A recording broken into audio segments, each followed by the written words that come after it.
but you have power. So what are you going to do?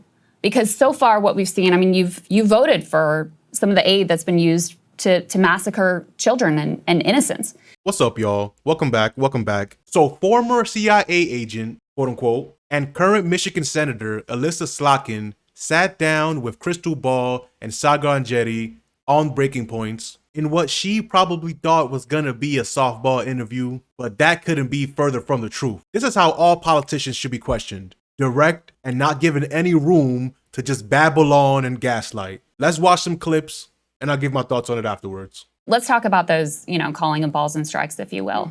So first of all, do you accept that Israel has a policy of enforced famine and starvation in the Gaza Strip? I think I literally put my name on a letter yesterday or last night that says like a policy of starvation, people are starting to starve. And in general, I mean, I served in places like Ramadi and Fallujah. I watched in 2004 and 2005, Al-Qaeda terrorists drag American citizens behind a vehicle until they died, right? Like horrible, and then string them up, like a lynching. Okay. We still had a responsibility to get aid into Fallujah, despite the fact that we were fighting Al-Qaeda cells in Fallujah, and I have been clear about that. So this is a crime against humanity. Forced starvation is a crime against humanity. The occupying power has a responsibility to get aid into the war zone, period. So by the law of war. So in addition, do you accept that the Israeli plan, as reported by Haaretz, as discussed openly by ministers like Ben-Gvir and Smotrich, as backed by the President of the United States, is forced ethnic cleansing? I think we have, as recently as yesterday, the Prime Minister of Israel talking about forced migration into certain areas and then potentially out of the country. That is not legal. That is not on any international standard since World War II. And I've been clear about that. So CIA Slotkin is gonna admit and agree to the idea that Israel is forcing starvation and forcing migration. It's gonna be important because later she's gonna say, oh, I didn't say that. I don't know if I agree with that. Actually, I'm not even sure if I agree with that definition. I don't know what's going on with the CIA. It seems like they were much better at manipulating the media back in the day when they could control the whole apparatus. Obviously, Slotkin went on there without knowing that she was going to get any pushback. She had her own little talking points that she was going to get to. And then as soon as she got any pushback, her staff is going to cut the interview, as we'll see later. So I would ask for a little bit of an open mind. Well, what I would ask is, listen, I'm a YouTuber, I have my words, that's all I have. But you're a United States Senator. Like you're not the president, but you have power. So what are you going to do? Because so far what we've seen, I mean, you voted for some of the aid that's been used to massacre children and innocents. You have backed Israel, as far as I can tell, from your voting record at almost every turn. You voted for a definition of anti-Semitism that would, codify anti-Zionism as anti-Semitism. You voted as a member of the House to sanction the ICC for indicting Benjamin Netanyahu, who you just admitted is a war criminal, by your own words.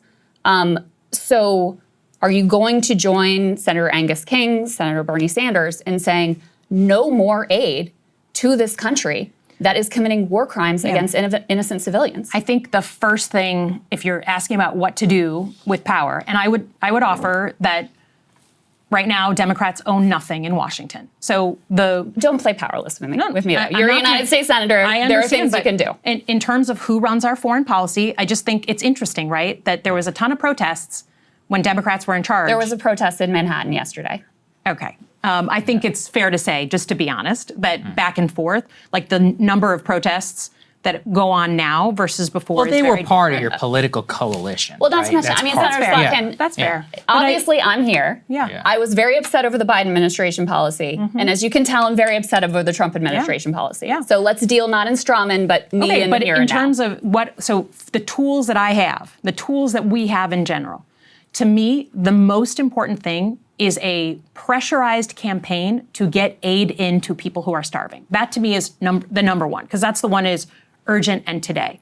Krystal said, don't play powerless with me. Every politician that pretends like, yeah, I'm a senator, but what am I gonna do? It's not like I'm one of the top 200 most powerful people in the world. I can't just do things. I can't just push for policy. I can't just vote for or against things. What do you think I am? A U.S. Senator? Come on. And my favorite part about that was as soon as Krystal Ball said that, what did Slotkin do? Jumped right into the, you know what's funny? I haven't seen a lot of protest on the street for Trump. What a straight lie. And I'm glad Krystal just said there was one yesterday. Stop lying. If you're going to be for something, be for it completely. Stop lying. Stop with the gaslighting. Stop with the, but what about them? You're one of the most powerful people in the world, and you use and wield that power when you want to send weapons all over the world. But now when it's time to stop that, you want to pretend like people need to protest more. They're not protesting enough. What a snake, man. And that, but will you cut off aid to Israel so long as they're committing crimes against humanity? There is a difference between a weapon to protect a country from incoming missiles versus other type. Offensive and defensive weapons are different. So would you support offensive weapons ban? Like, would you stop any offensive aid to Israel? That certainly, to me, would be a place to look, but I'm not going to cut off a blanket next sale on a defensive weapon that comes through. No. I also reject that because, for example, if Senator Slotkin, if you were asked to support defensive weapons for Iran, defensive weapons for Russia, you wouldn't back that. No, but Iran, but they're defensive. They're just protecting civilians, right? So how is it different? But because Israel's being shot at. So is Russia. So is Iran. Yeah. So is Russia. Ukraine's shooting at Russia right now. Right? I'm sorry. This is the difference between allies, partners, and adversaries. Why is it an ally then? What are they doing right now that which makes it an ally? I think allied relationships, just like Lithuania right now, like an allied relationship or a partner relationship is a long-standing relationship of information sharing and diplomacy. And that is, to me, it's not a like every day we decide Lithuania is our ally or not. We're allied or not. And sometimes we have big breaks with allies, right? Sometimes we have difficult moments with allies. Sometimes it goes the wrong way with allies. But an allied relationship is a long-term relationship. It's hard for me to understand why we should ally. Like, I'm sure you believe in, like, or claim to believe in liberal human rights. Why would we ally with a nation that is committing a genocide and live streaming it? Can I ask, literally, like this, I think about this from the mirror image way, because I do not support the things that Donald Trump is doing, right? Mm-hmm. But I'm an American. So do I want other countries to look at America and be like, we can't stand Donald Trump, so we're going to end any longstanding relationship we have with the American people. We're going to cut off any support we give them on information sharing or intelligence sharing. Like, we are not just our elected leaders. And I think that's the thing that's been lost in the conversation. So B'Tselem and another Israeli human rights organization joined the global consensus, Amnesty International, some 800 scholars. There was a piece from an Israeli scholar in the New York Times in saying this is a genocide. Do you accept, even Marjorie Taylor Greene yesterday came out and said it's a genocide. Do you accept that? And if you do, what responsibility does a United States senator have? For this is a nation that, we send every year billions of dollars to aid that you have, voted for and supported. Like, what responsibility does a United States senator have to prevent genocide and to stop genocide that we see ongoing? We have a responsibility up till today to ensure that food is getting in. Is it a genocide? People don't starve. I don't know that I'd use that term. Why? But it is violating the law of war. Why don't you use the term though? Because I think, it's, to me, do I think it's ethnic cleansing, which is what I think of in genocide? I don't know if it meets that definition. They're announcing but didn't you say it earlier that it was ethnic cleansing? You said that they wanted to force it. This is open from the Israeli government. Like, they're saying it. Their Minister of National Security, they come out and they're like, we don't need shells. We need shells, not food. And we need to encourage migration. They're saying it. You're not going to get me to support what the Israeli government is saying right now. Right. Not while on TV. She's never going to be supportive of the stuff that she just said was evil and against the international law. Not right now, but she will support it and continue to vote for it and continue taking all the money. All that's never going to change. But right now that you're calling me out on it, I can't outrightly support it right now while you're talking to me, asking me all these questions as if you're some type of journalist and I'm some type of senator that answers to the people. I'm not going to answer that today, but catch me when it's time to vote on more weapons and more money. Then I'm going to run away from you. I'm not even going to make myself available for questions. Like we talked about in our previous video about how Mayor Pete is a wolf in sheep's clothing, fake friends are worse than real enemies. And this lady is clearly a fake friend pretending to be a good person. Good thing that she's doing a terrible job at it because it's so transparent. And it's probably one of the last times they'll get a senator to come do their show, knowing they have a terrible voting record.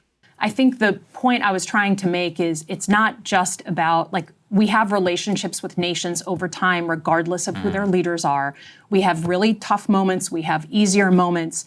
But that doesn't, so I'm not willing to say that, like, I hate everything ever. Sure, into but the, so the future. even if you accept that they're committing a genocide, you still wouldn't cut off their aid? I think that defensive aid and offensive aid are different things, and I think at this point, so what if they're Nazi doing Germany, every single day, if Nazi Germany said we want defensive aid, I mean, it's just you have to see where they're all weapons that are being shipped. You know, in another context, the weapons that they're using right now, I mean, to be honest, if you look at what's happening on the ground, the military part of this conflict is, for the most part, over. What they are doing, what they are doing every single day is around aid, and they are hurting people. They have around slaughtered the over delivery of aid. 1,000 people who were starving people just trying to get aid. That is I not know you high, know this. That's not high intensity bombs. That's not the weapons that that we were talking about 2 years ago. It's just not. I'm sorry. Every single day, the military reports that I read, they are traditional. Like, this is a military that has a bad strategy. It is not the bombs that we were seeing 2 years ago. It's not a military that has a bad strategy. The strategy is forced starvation and ethnic cleansing. That is not a. That's their strategy, and they're accomplishing it very effectively with the full backing of the United States government, including, sadly, Democrats. Well, and so a couple more questions that I know you have to run. I'm curious why you condemned Rashida Tlaib for using the rally chant, from the river to the sea, something she said for her evokes equal rights. And you have not condemned Randy Fine, who said that Gazans should, quote, starve away, who floated that the Gaza Strip should be nuked, who called Ilhan Omar and Rashida Tlaib and Soran as well, called them Muslim terrorists. Where is the concern over him? I have no problem condemning Randy Fine, who I don't know. I'm sorry, I don't know who that person is. I have no problem condemning someone who talks like that. Senator, we have to ask your last question because your staff is telling us. Do you think AIPAC should register as a foreign lobby? I don't know the answer to that. I think that I know plenty of people who think they should. It's kind of a cop-out answer, don't you think? I literally, I just guess I'd have to look at the definition. I certainly have had my tough moments with that organization. And so you stop accepting their funding? You gotta get your facts straight. I have not been endorsed by AIPAC. I'm sorry. I was the first Jew elected to the Senate that was not endorsed by any Jewish group. AIPAC, J Street. You've been the recipient of their funds. In 2018, when I first ran, people who were members, yes. But I've not been endorsed since then. And I just got to be honest, I think that this is where facts really matter. I've had very, very difficult conversations with my colleagues in that organization and made a choice back in 2021. So that was the first time I was up for re-election. So I understand that there's a sort of, cornered position, but to me, I call balls and strikes as someone who served in the Middle East. I have one more question I have to ask you. What a gaslighting liar. I'm sorry, you're gonna have to get your facts straight. I did not take their money. In 2018, yes, you did. Well, yeah, sure. Yeah, I did take some money from some people, sure.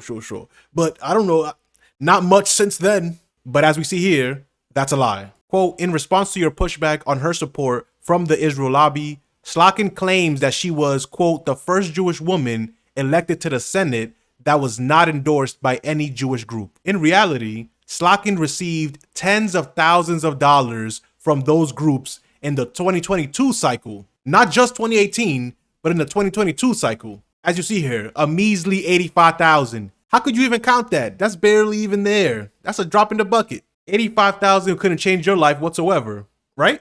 She was hoping that this is still the old times where people just let you say whatever you want as a senator, and because you said it, they just let you rock. And obviously, she's never going to go to another interview where they're going to say, hold on, you said you didn't receive money, and then you said, besides in 2018, and then we prove here that in 2022 you took money. So you're just lying, because that's what corrupt politicians do. They lie easier than they breathe. They have to think about breathing. They don't have to think about lying, especially when it comes to raising money. That's why money in politics is the worst thing overall, because these people aren't popular anywhere with anybody. They're just flooded with money so they could outshine their competitors. And then when people think there's no other option because one is being lifted up by mountains of cash, then they get power. And then once they're in power, they get more mountains of cash, which makes their seat almost permanent when it shouldn't be that way whatsoever. But let's continue seeing how the heat continues to rise all the way up to Slotkin's staff begging for them to end the interview.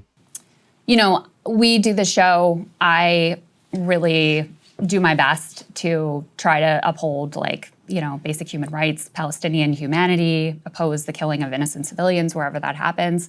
And I have to tell you, like, I feel really guilty that I'm not doing enough.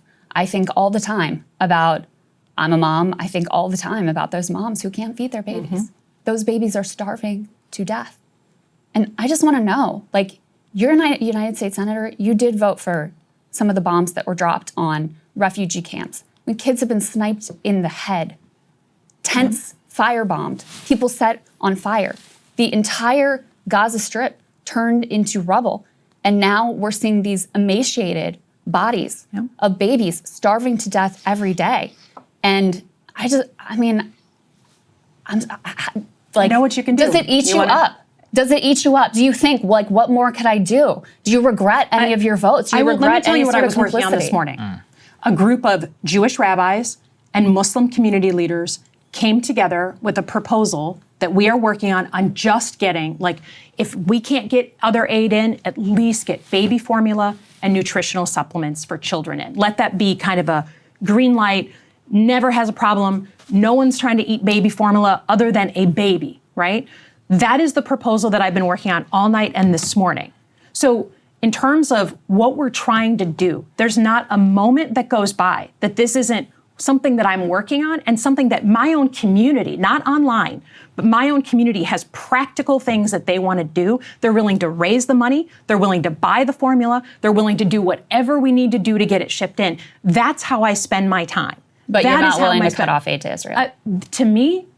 That to me is the most effective thing that I can do today. This is a subtle question. Your staff is telling us you absolutely have to go. So we appreciate your time. Thank you very much for coming. Senator. Thank you very much. She was ready to go. But before we do, think about how insidious the last thing she said was. I have people in my community, not online, that are willing to raise the money and do all the legwork. How come nobody has to raise the money or do any legwork to send all the weapons and money overseas? And if you're able to get any aid in, why only baby food? Everybody else above the age of 3 should just die? Should they all just starve? It's another fake friend tactic. Let's only help the babies. Forget their parents. Forget everybody for real. Because what happens if everyone dies besides newborns? How long would they survive, even if they had aid? Not long at all.